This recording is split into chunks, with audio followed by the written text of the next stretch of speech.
मी अभिनेता असल्याचं कदाचित विसरलो असेल, परंतु प्रेक्षक मला कधीच विसरले नाहीत, असा भावनिक उद्गार ज्येष्ठ अभिनेते जितेंद्र कपूर यांनी काढलेत. बदलत्या तंत्रज्ञानाच्या काळातही चित्रपटाविषयीचं प्रेक्षकांचं वेड कायम असल्याचंही त्यांनी सांगितलं. ठाण्यातील गडकरी रंगायतन येथे शनिवारी जितेंद्र कपूर यांना धर्मवीर आनंद दिघे जीवनगौरव पुरस्कार प्रदान करण्यात आला. यावेळी ते बोलत होते.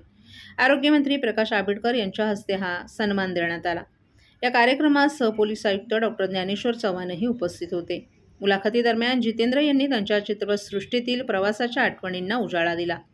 पूर्वी हिंदी चित्रपट प्रदर्शित झाला की रस्ते ओस पडायचे. आता चित्रपट मोबाईलच्या स्क्रीनवर पाहिले जातात.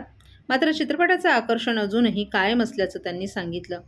दिग्दर्शक व्ही शांताराम यांच्यासोबतच्या आठवणी सांगताना त्यांनी सेहरा आणि गीत गाया पत्थरोने या चित्रपटांचा विशेष उल्लेख केला. एक पंजाबी मुलगा मराठी बोलतो याचं शांतारामांना विशेष कौतुक असल्याचंही त्यांनी सांगितलं. तसंच श्रीदेवी आणि रेखा यांच्यासोबत काम करतानाचे अनुभवही त्यांनी शेअर केले. यशामुळे आत्मविश्वास वाढतो, मात्र सातत्यपूर्ण प्रयत्न, कामाप्रती निष्ठा आणि गांभीर्य हेच कलाकारांचे खरे गुण असल्याचंही त्यांनी अधोरेखित केलं. ठाणेकरांचं प्रेम म्हणजे हरवलेल्या मित्राची भेट. ठाणेकरांविषयी बोलताना त्यांनी आपण ठाण्यात अनेक वेळा आलो असल्याचं सांगितलं. इथल्या प्रेक्षकांविषयी मनापासून आदर आहे. प्रत्येकानं आपल्याला भरभरून प्रेम दिलं असून प्रत्येकजण हरवलेला जुना मित्र भेटल्यासारखा वाटला, अशा शब्दात त्यांनी आपल्या भावना व्यक्त केल्या. कभी इनको घर पे बुलाता हूँ तो मुझे बहुत अच्छा लगता है.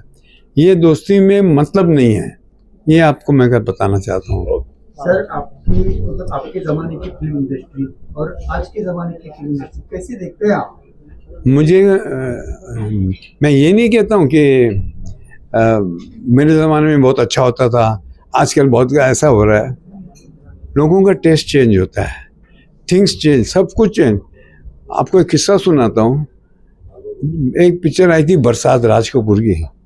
उसमें कुकू ने डांस किया था. कुकू करके एक डांसर थे. पतली कमर है, तिरछी नजर, एंड लोग कहते थे क्या डांसर, क्या डांसर. फिर बाद में शम्मी जी आए तो वो डांस आउटडेटेड लग रहा था. फिर बाद में शशि कपूर आए, फिर मैं आया, फिर गोविंदा आया, फिर ऋतिक रोशन आया. हर एक का स्टाइल अलग है. अभी टेस्ट लोगों का चेंज होता रहता है.